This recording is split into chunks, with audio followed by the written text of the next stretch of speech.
Nice menait à la marque 1-0. Ce soir, à Colombes, il faisait beau, c'est toujours ça.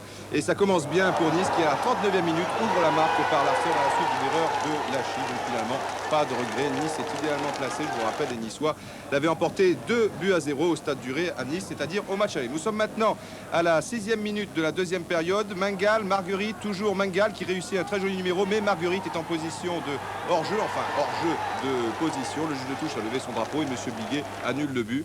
C'est dommage pour Nice, mais enfin, cela n'aura pas trop de conséquences sans doute, car Nice a bien le match en main. Et maintenant, nous sommes à la 80e minute. Le Racing doit marquer 3 buts maintenant pour espérer juste une prolongation. Ici, eh bien, Ekeke s'est écroulé dans la surface, penalty qui va être réussi par Auckland, un partout. Donc, bonne fin de match du Racing. Il aurait fallu marquer 2 buts dans les 10 dernières minutes pour disputer une prolongation. Il ne faut plus y compter maintenant car Majder s'est blessé.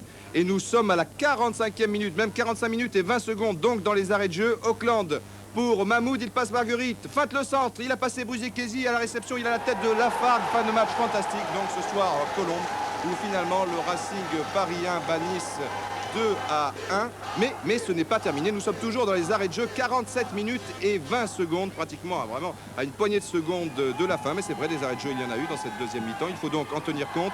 Le Racing Paris à l'abordage avec Ben Mabrouk. Toujours Ben Mabrouk.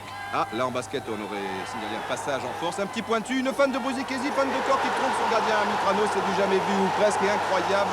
À la toute dernière seconde, eh bien, le Racing parisien a le droit, et c'est de mes droits d'ailleurs, de disputer les prolongations. Une fin de match absolument fantastique. Et dans la première partie de cette prolongation, et au tout début d'ailleurs, après seulement quelques minutes, eh bien, c'est d'abord un tir de Mahmoud qui est renvoyé et du bout du pied, Siter donne l'avantage au Racing, l'avantage au total des 2 matchs, car maintenant nous en sommes à 4 buts à 1. Et à la dernière minute de la deuxième partie de la prolongation, toujours le Racing à l'attaque, erreur ou mésentente si vous préférez entre Castagnino et Amitrano.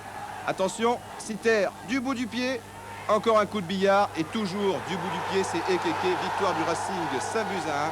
Le football est vraiment un sport bizarre, en tout cas de temps à autre, et c'est donc le Racing qui jouera contre Saint-Étienne. Je descends de l'avion et je m'apprête à téléphoner d'une part au président de la Fédération française de football et d'autre part au président de la Ligue nationale de football, car je crois que l'OGC Nice a été cette saison vraiment défavorisé d'une façon qui ne peut être admissible.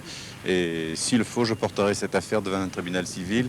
Mais je ne voudrais pas engager la municipalité de Nice, qui est partie prenante dans l'OGC Nice, devant des dépenses qui se font à fond perdu, étant donné que jamais, dans de telles conditions, on pourra remonter. Chaque fois, je veux bien que le sort s'acharne contre nous, mais avoir de tels arbitrages comme nous avons eu cette saison, d'une part à Besançon, d'autre part à Lyon, et ce que je raconte, j'ai des preuves à l'appui puisque j'ai eu l'occasion de me déplacer à Paris à ce sujet.